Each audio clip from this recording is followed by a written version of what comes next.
E aí, pessoas, tudo bem com vocês? Meu nome é Eli e eu tô aqui para fazer esse react sobre a série Planeta dos Abutres, né? E antes de tudo, eu nunca fiz isso na minha vida, mas eu fiquei tão empolgado quando eu assisti a série, né? Que, assim, foi algo muito maravilhoso de assistir, ademais, como sendo um biólogo, né? E eu vi que, tipo, tinha muitas coisas na série em relação à biologia que dá para fazer uma conexão, né? Que dá para trazer coisas bem interessantes que a série apresenta que parecem ter um tipo de paralelo, né? Que eles utilizaram como base, não sei, com a biologia aqui no nosso planeta.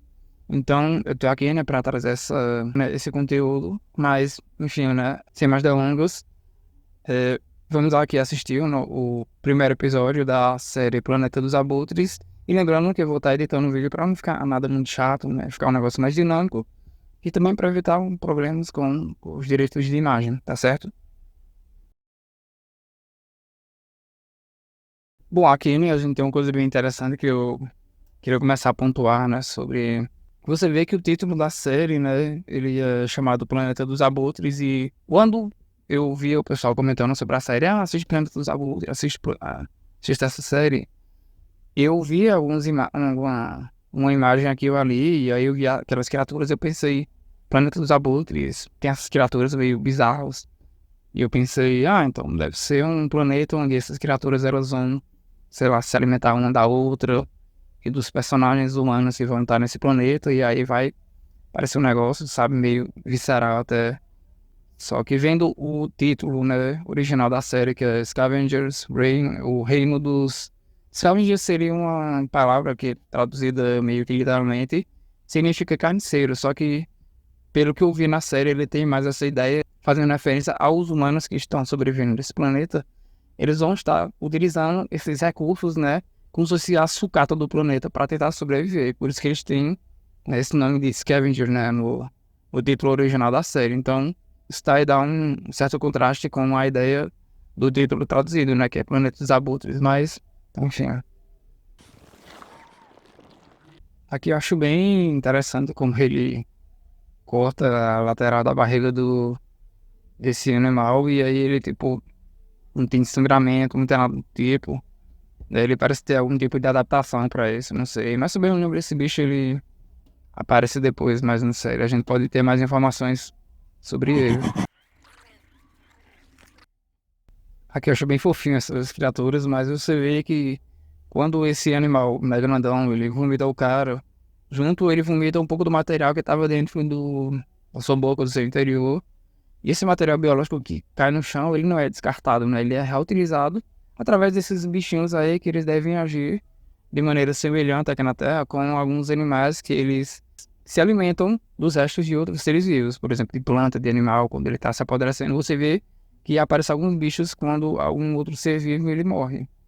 Então, esses animais eles devem ter uma importância muito grande para você garantir que o material, né, dessa, desse que caiu aí no chão, ele vai ser reutilizado para depois algo semelhante a uma planta, por exemplo, que ela vai reabsorver esses alimentos do solo. Isso aí vai acelerar o processo de decomposição, que é muito importante para você ter uma reciclagem desses nutrientes no planeta como um todo. Então aqui a gente já tem um caso interessante de bioluminescência, né, que é a capacidade de um ser vivo ele produzir luz. Então tem um processo químico que acontece, né, onde ele é capaz de produzir luz, e aí o principal exemplo que você tem disso é de uma enzima chamada luciferina. Então, eu dei um busca aqui bem rapidinho na internet só pra gente ver, né, como seria essa questão. Mas, tipo, de maneira geral, né, no caso não é a luciferina, como falei, sim a luciferase, né, que é uma enzima que vai estar atuando justamente na produção de luz, né, de maneira biológica, né. Bem interessante a gente ver isso na série também, né?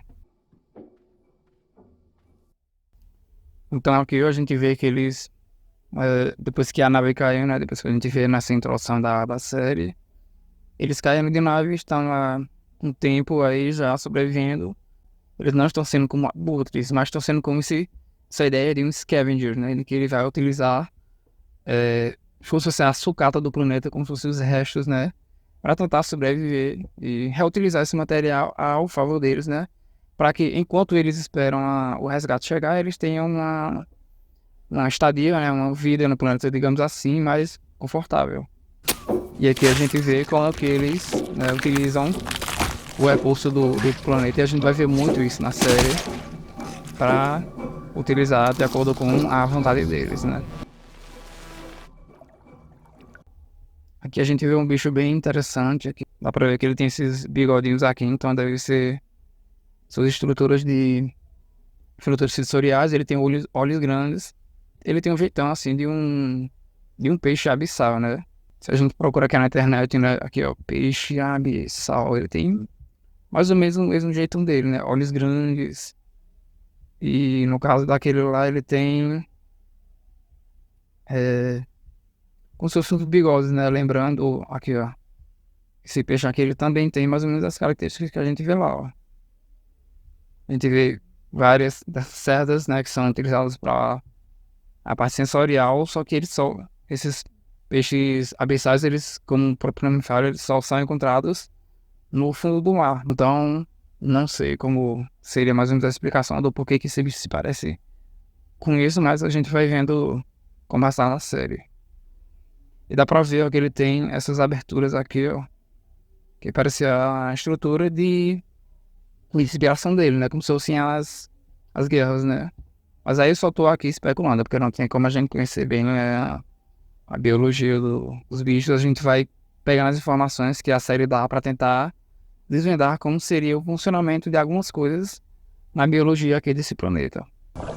A gente vê aqui, ó, que eles estão relacionados com esses potes de vidro, talvez tenha relação com a produção de eletricidade, que é o que eles estão tentando fazer, né? Quer dizer, produção não, a condução de eletricidade por esses cabos que eles colocaram. E aí, aparentemente, eles estão utilizando isso daí como se fosse um cabo para essa transferência de eletricidade, né?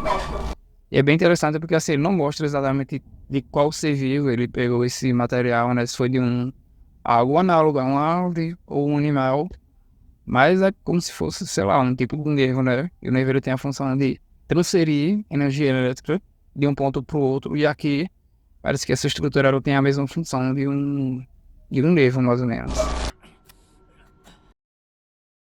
Bom, aqui nessa imagem a gente consegue ver, né, que tem essa estrutura estendendo essa parte externa da nave, lembrando muito algo que parece uma árvore, né? E aí você vê que na superfície dela você tem essas coisinhas, digamos assim, que lembrou um pouco fungos, né? Fungos que crescem no casco de uma árvore, como por exemplo, um exemplo clássico é uma orelha de pau. A orelha de pau ela cresce no tronco da árvore, né?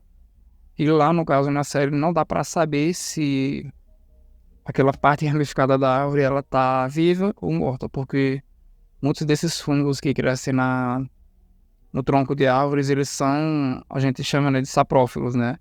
Quer dizer que o fungo eh, ele se alimenta de material vegetal em decomposição. Então, quando você tem uma árvore que cai, depois que acontece alguma coisa com ela, ela cai na floresta. Esse fungo começa a crescer na madeira da árvore, ele vai decompondo essa madeira da árvore para se alimentar disso. Então, aparentemente é algo mais ou menos semelhante. O que eles quiseram fazer na série foi algo bem parecido com essas orelhas de pau. Cara, esses tiques.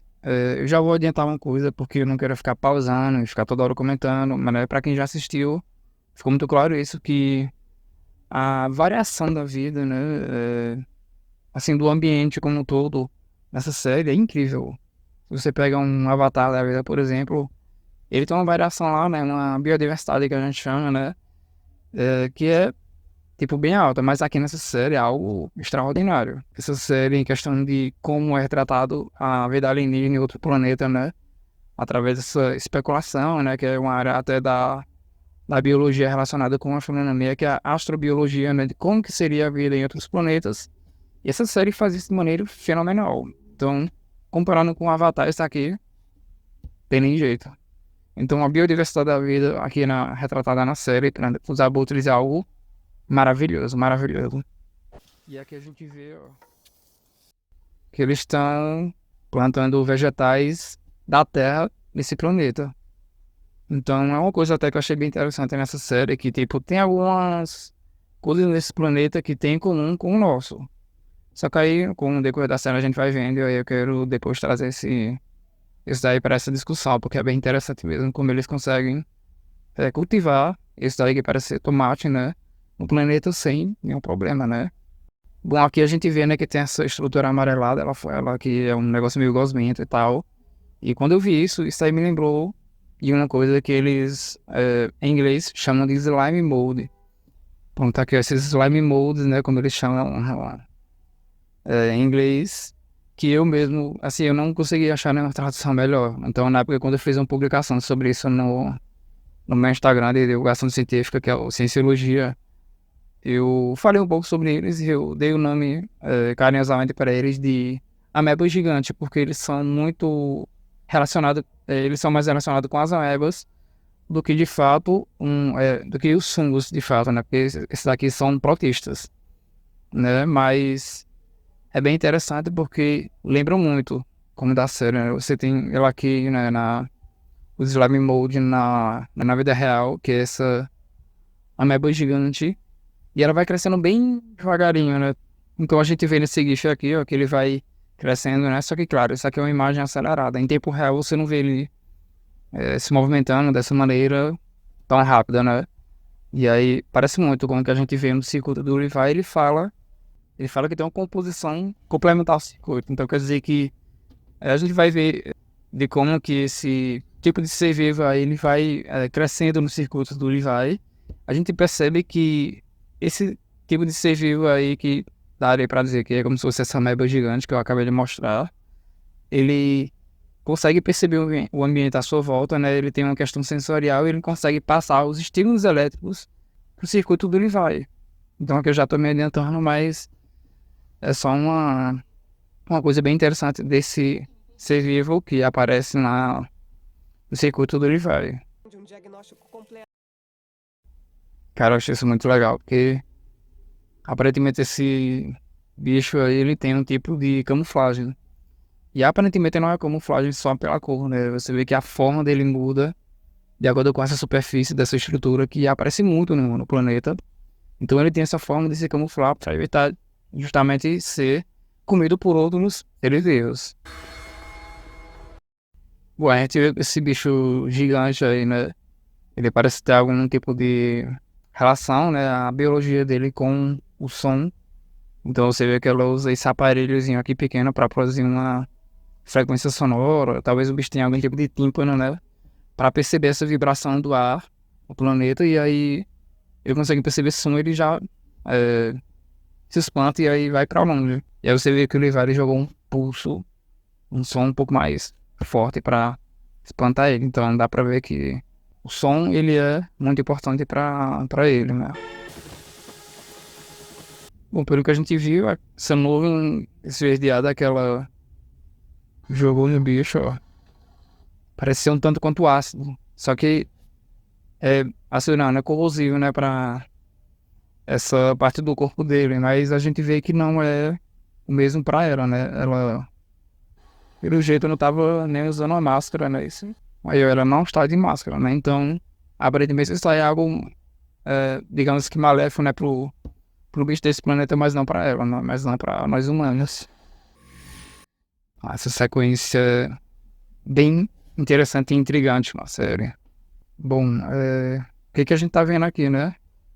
Aparentemente esse bicho grandão, ele tem alguma forma, né, de estabelecer uma interação com esses bichos menores, mas a gente vai ver mais na frente que com outros seres vivos isso aí também é possível fazer.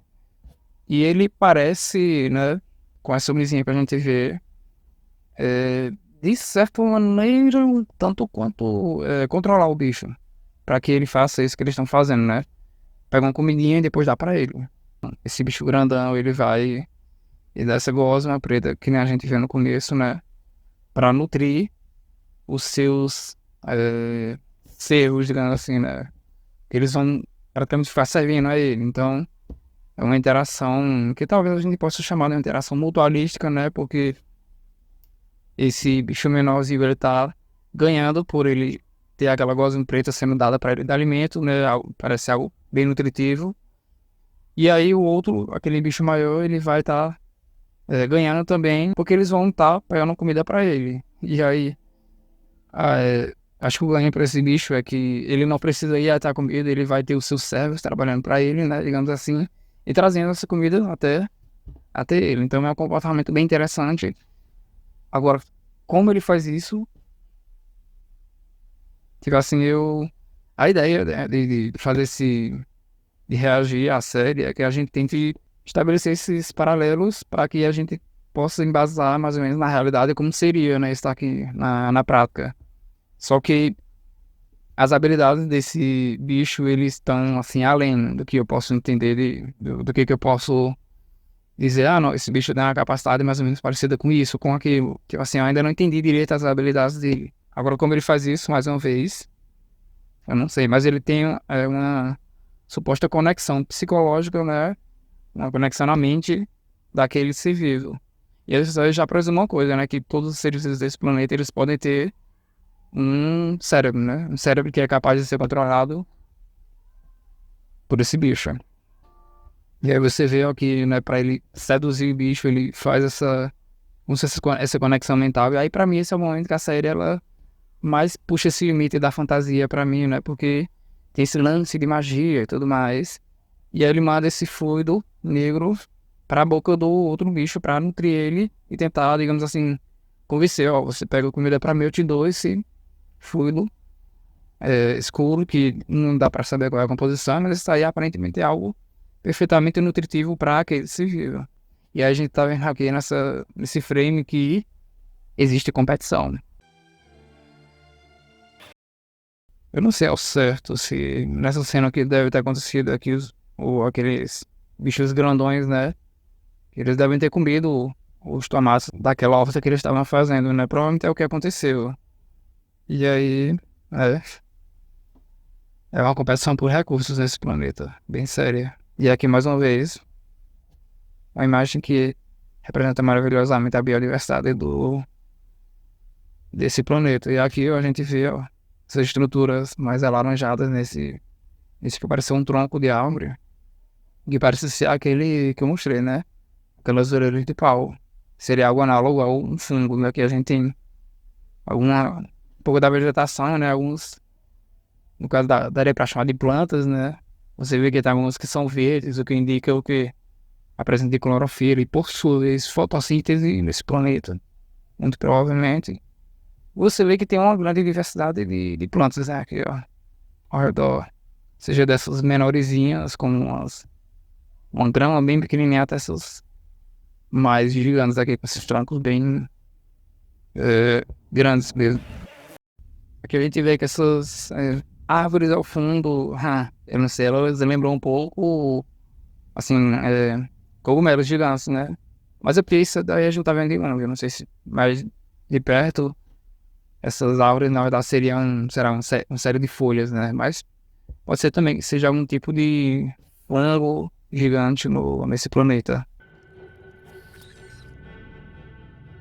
Bom, a gente tem esse bichinho, né, que eles pegaram e eles colocaram na região nasal deles, porque eles vão utilizar esse bicho para não expirarem um ar contaminado, né? Porque eles vão entrar agora num tipo de caverna que não se sabe se tem um tipo de gás que você não pode respirar e tudo mais. Então eles utilizam esse bichinho como se fosse uma máscara. Provavelmente a biologia desse bicho é que com esses tentáculos, né, que entram no nariz, eles conseguem fornecer oxigênio direto pra gente. Então é mais um paralelo que dá pra gente traçar com o nosso planeta, porque eles estão sendo usados aí como se fosse uma máscara de oxigênio biológico. Agora, como isso acontece? Aqui mais uma vez aquela coisinha que eles tiraram do bicho no começo do episódio, que brilha. Eu não sei se ele é reutilizável, né? Se ele tem que extrair toda vez de dentro dele, mas... enfim. E aqui a gente vê mais ou menos como é a biologia, né? No caso, a vida dentro de cavernas. Então, você vê que eles prestaram atenção até mesmo nesses detalhes, né? A questão de como a vida ela prospera nesse planeta. Em todos os lugares. Mesmo dentro de um lugar escuro como esse. E aí qualquer indício de luz, inclusive isso aqui acontece também na vida real, né? Aí quando você entra nessas cavernas, você bota uma luz, os bichos já ficam bem assustados mesmo. Aparentemente eles não são reutilizáveis. Não. Nossa, isso me lembra na hora, acho que vocês também, The Last of Us. Você tem uma pessoa morta aí, você vê que crescem vários fungos.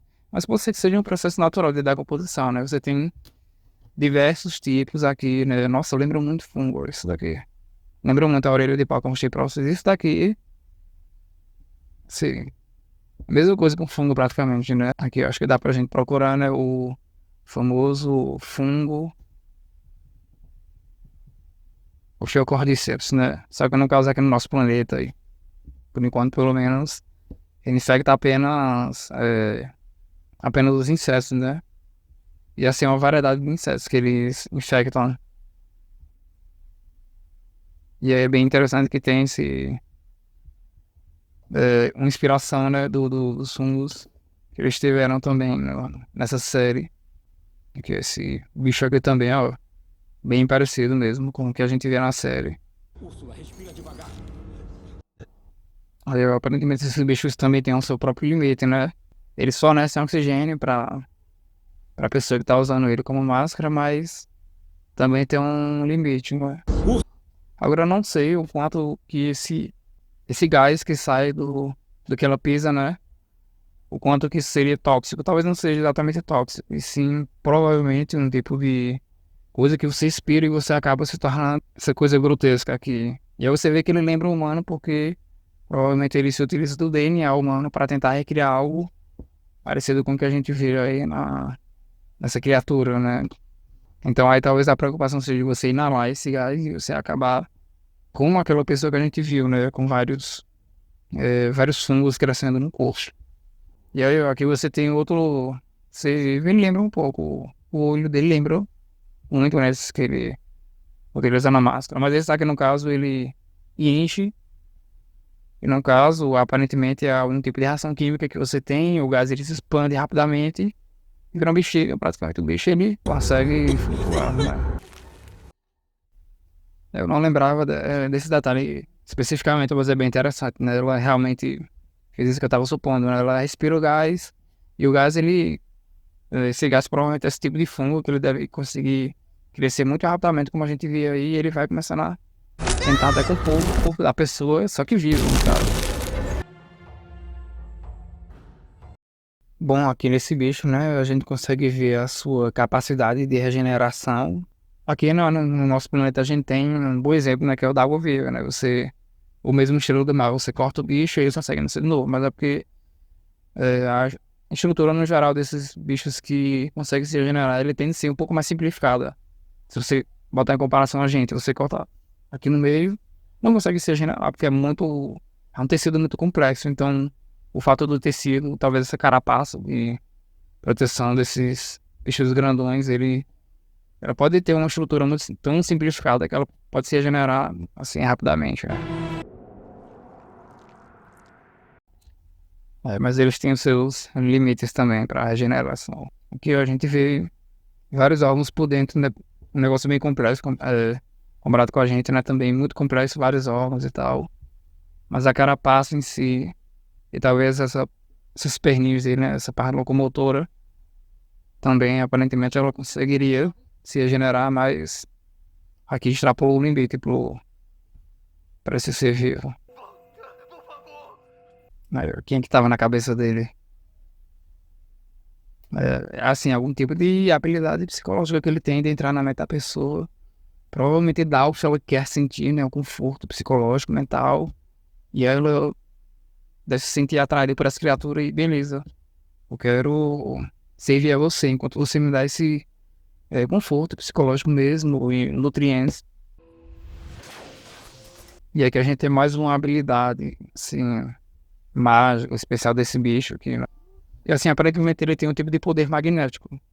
Isso deve estar relacionado com um material metálico, né? Que é o que você tem muito nessa nave. Mais uma vez, não sei como ele faz isso. Eu fiquei pensando nisso, sabe? Ele aparentemente consegue distorcer metal, né? Um poder meio estilo Xavier dos X-Men, mas eu não sei se ele conseguiria fazer, por exemplo, isso que ele fez com esse ser humano com outros seres vivos do planeta. Talvez seja porque, no caso, tem um ferro no sangue e tal, mas honestamente não sei como ele consegue essa habilidade. E é que a gente vê 12 luas nesse planeta, né? Então, isso daí também interferencia muito na biologia por causa da questão gravitacional, né? Isso porque você deve ter a questão das marés no planeta, né? Se a gente tem a questão da maré alta aqui no nosso planeta, imagina com 12 luas. E elas estão até bem próximas, né? Parece mais próximo do que a nossa lua aqui. Isso daqui parece uma forma dessa criatura ela conseguir se comunicar, né? Com o seu hospedeiro, digamos assim, né? Eu tô chamando de hospedeiro como se fosse um vírus infectando a pessoa mesmo, porque apesar de parecer uma relação mutualística, ela faz com que o indivíduo fique preso nessa relação, sabe? Então não é aquilo que a gente chama de um mutualismo facultativo, é um mutualismo obrigatório mesmo, né? Aparentemente, se essa criatura ela consegue sobreviver apenas com essas interações, né, com outros seres. É, assim, pra gente que vê de fora é um negócio nojento, mas pra quem tá lá dentro, na cabeça dele, você vê um bichezinho, deixa. E aí eu não sei como que a criatura ela vai saber, digamos assim, para esse ser vivo que não é do nosso planeta, quais os nutrientes que ele precisa pra ficar, né, pra sobreviver. Então pode ser que seja mais um paralelo, né? Mais algo análogo ao nosso planeta, né? Pode ser que seja uma questão nutricional parecida com a nossa, para ele conseguir, digamos, acertar na fórmula dessa gosma que vai nutrir esse humano aí. E aí aquilo que eu falei, né? Conforto psicológico e comida. É isso que a criatura deu para ele. E o que ela quer de volta? Aí o que ele quer em troca? Comida para ele. A gente vê, assim, uma coisa que eu fiquei pensando, nossa, a constelação, eles fizeram constelação de qualquer jeito, mas aí eu me lembrei, né, que se trata de outro planeta, um outro sistema solar. E aí, por isso que a constelação ela vai ser diferente da nossa aqui na Terra, no nosso sistema solar. Então, é um detalhe bem interessante, né? E aí isso mostra que deve ser bem distante do nosso planeta e do nosso sistema solar para a constelação mudar tanto, assim, né? Eu senti que isso daqui seria uma referência aos dinossauros, mas não sei. Aqui a gente vê aquele animal, né, que a gente vê no início do episódio. Aparentemente ele não sobreviveu. Eu não sei se foi alguma outra coisa que causou a morte dele. Você vê que tem um esqueleto por baixo, né? Você vê as vértebras aqui, a arcada dentária dele, você vê essa estrutura que lembra um pouco uma estrutura córnea, né? Tipo um chifre de rinoceronte. Você vê algumas vértebras aqui, ó. E é algo bem interessante, né? Você vê ainda alguns órgãos aqui por fora. E você, pra quem assistiu a série, viu que a maioria dos seres que morrem sempre nasce essa florzinha nessa planta. Eu acho bem interessante, porque aparentemente ela não nasce em mais nenhuma condição fora essa, né? Um ser vivo morto. Se bem me lembrar, até mesmo humanos, né? Acontece esse nascimento dessa planta bem específica de algum ser vivo que morreu. Então, aparentemente é uma planta com hábito saprofúnico, que eu falei, né? Uma planta que só vai crescer se utilizando dos nutrientes de um outro ser vivo em decomposição. Então, graças a todos aqueles outros bichinhos que a gente viu no começo, quando ele colocou o bofe pra fora, você vê que eles já estavam lá pegando uns pedaços dele, atuando na decomposição. Então, no final da vida, a gente tem essa coisa bem bela que é essa flor. Muito legal. Bom, esse aí foi o primeiro episódio, né? Antes de finalizar, eu só reparei aqui que aquilo que eu tinha colocado como o cogumelo gigante, isso, na verdade, você vê que tem uns filamentozinhos assim, bem juntos. Então, talvez não seja bem um cogumelo gigante, tudo mais. Mas enfim, o episódio foi esse. E eu não sei como vai ficar o vídeo no final, eu não sei se vocês vão gostar. Assim, se tiver outras pessoas da área da biologia que quiserem complementar mais alguma coisa que eu possa ter esquecido, algo que eu tenha falado errado, fique à vontade para falar aí nos comentários, né? E se você gostou também, fique à vontade para dizer se gostou. Mas então é isso, né? Por hoje é só. Na próxima a gente se vê e tchau, tchau.